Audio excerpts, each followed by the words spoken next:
Hai, selamat pagi. Perkenalkan, nama saya Farah Septa Diandra. Di sini saya ingin mengajak kalian untuk membahas apa sih selama kita pandemi ini, saat kita isolasi diri, bagaimana cara memanfaatkan waktunya. Simak berikut ini. Oke, kembali lagi kepada saya di sini. Apa kabar semuanya? Semoga kalian dalam keadaan baik hari ini hingga hari berikutnya. Nah, di sini saya ingin menjelaskan kepada kalian bagaimana sih memanfaatkan waktu yang baik selama kita isolasi diri saat pandemi ini.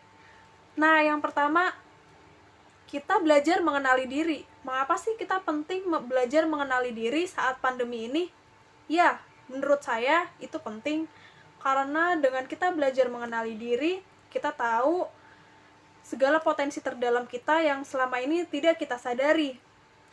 Nah, sebagai contoh, seseorang bekerja di suatu perusahaan, ia mendapat bagian kerja di bagian keuangan, yang dimana justru dia tidak bisa menangani hal tersebut. Akan tetapi, akhirnya seorang manajer dalam perusahaan tersebut memberi izin dia untuk bekerja di bagian aset. Dan akhirnya dia justru bisa menangani bekerja di bagian aset daripada di bagian keuangan. Misalnya seperti itu. Yang kedua kita harus bisa menjaga pola hidup kita selama pandemi. Kenapa sih kita harus bisa menjaga pola hidup kita? Ya, karena dengan kita menjaga pola hidup kita bisa memiliki kualitas tubuh yang baik, kita bisa memiliki kualitas mental kita yang baik. Karena dengan tidur yang teratur dan makan yang teratur, otomatis segala hal yang ada pada dalam tubuh kita bisa menjadi teratur juga. Misalnya dengan kita tidur teratur, maka keesokan harinya kita bisa menjalani aktivitas dengan normal. Kita bisa melaksanakan aktivitas dengan baik, misalnya seperti itu. Kita menjadi lebih fokus jika kita tidur dengan teratur. Itulah yang harus kita manfaatkan selama pandemi ini. Lalu yang ketiga, kita harus bisa memfilter kebenaran informasi yang muncul silih berganti. Mengapa sih kita harus bisa memfilter kebenaran informasi? Padahal informasi hanya sekedar lewat saja. Namun justru inilah yang harus kita perhatikan. Kenapa sih kita harus bisa memfilter? Apa sih isi informasi yang datang ini? Apakah bermanfaat atau tidak? Apakah informasi ini perlu untuk kita ketahui atau tidak? Nah, di sini kita harus bisa memfilter tersebut. Terus yang keempat, kita harus memperkaya ibadah dan memperkaya literasi. Mengapa sih memperkaya ibadah dan literasi itu penting buat kita, Mbak Farah?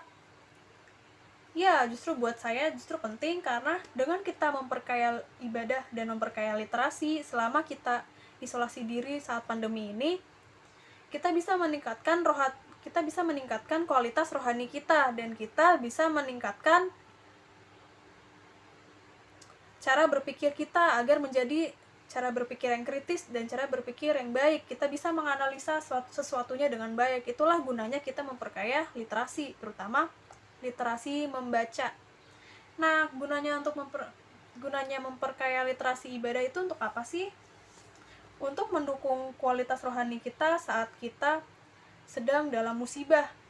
Karena kita tidak tahu kapan musibah itu datang, kapan tidak. Karena suatu kejadian pasti bisa datang begitu saja. Bahkan kita tidak bisa menebak kapan waktunya. Nah, lalu yang terakhir yang ditunggu-tunggu apa nih? Mau nggak kalian tahu apa sih yang terakhir nih selama kita pandemi? Kita harus ngapain aja sih? Nah, selama kita pandemi, kita harus bisa menjaga kebersihan lingkungan yang dimanapun kita berada. Tidak terkecuali saat kita keluar sebentar. Misalnya saat kita sedang berbelanja sebentar, meski itu ke pasar atau ke supermarket, meskipun hanya sebentar, kita harus bisa menjaga kebersihan di lingkungan yang kita kunjungi tersebut. Kenapa sih kita harus bisa menjaga lingkungan yang kita kunjungi tersebut? Agar kita bisa menurunkan resiko terjadinya penularan. Nah, ini juga berkaitan dengan menjaga diri kita dari resiko penularan. Misalnya kita membawa semprotan disinfektan atau semprotan hand sanitizer yang gunanya untuk menurunkan terjadinya resiko penularan. Oke, segitu saja. Terima kasih. Apabila saya ada yang kurang atau saya memiliki kesalahan, sampai jumpa lagi, sampai ketemu lagi.